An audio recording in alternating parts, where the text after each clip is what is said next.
Brangieji, rugpjūčio 25 dieną nuoširdžiai kviečiu Jūs dalyvauti piligriminėje eisenoje nuo Katauskių gyvenvietės, taip pat nuo Tytuvėnų į Šiluvą.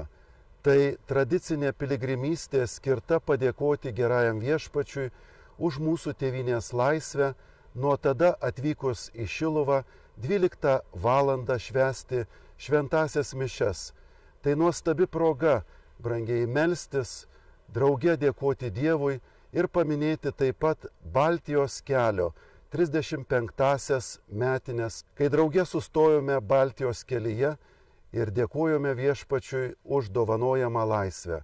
Atvykite, brangieji, į šią dieną, dalyvaukime piligrimystėse ir švęskime mūsų tėvynės laisvę, melsdami ir mūsų širdims, ir mūsų pasauliui taikos bei ramybės.